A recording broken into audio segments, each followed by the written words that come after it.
सिमरन छोटे से ढाबे पर काम करती थी। उसकी काम करने की मजबूरी यह थी कि उसके पिता गुजर गए थे। घर में कोई कमाने वाला नहीं था और ऊपर से सिमरन को अपनी बड़ी बहन की शादी भी करनी थी। इसी चीज़ की चिंता उसे सताए जा रही थी।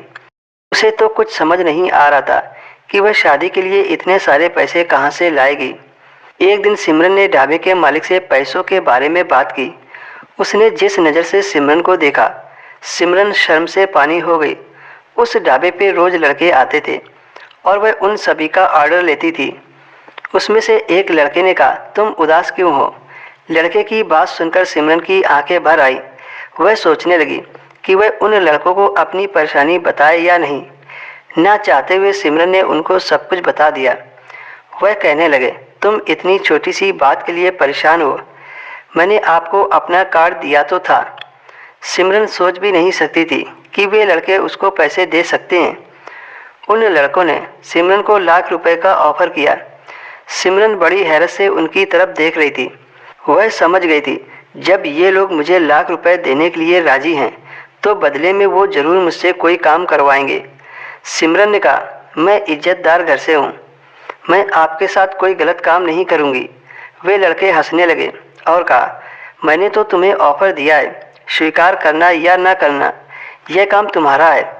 उन्होंने कहा, आज के दौर में कोई भी करीबी रिश्तेदार तुम्हारी मदद नहीं करेगा। लेकिन सिमरन अपनी इज्जत बेचकर लाख रुपए कमाना नहीं चाहती थी, इसलिए सिमरन ने उनको साफ मना कर दिया। लेकिन जब सिमरन घर पर आई तो उसकी मम्मी और बड़ी बहन जिसकी शादी होनी थी वह उदास बैठी थी।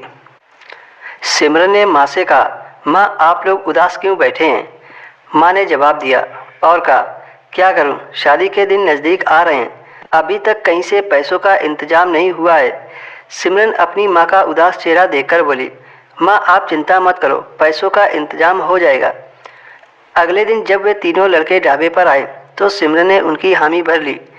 लड़के बोले, हम जानते थे तुम जरूर राजी हो जाओगी।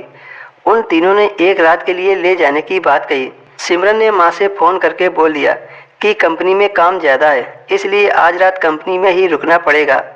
सिमरन की माँ ने कहा, ठीक है बेटी, अपना ख्याल रखना। छुट्टी होने के बाद सिमरन उन तीनों लड़कों के साथ चली गई। अपने कमरे में ले जाकर उन तीनों ने सिमरन को अपनी हवस का शिकार बनाया।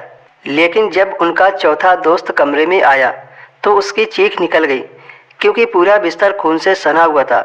सिमरन जिंदगी की शायद आखिरी सांस ले रही थी। उस लड़के ने तुरंत उसे अपने कंधे पर उठाया और गाड़ी में बैठाकर अस्पताल ले गया।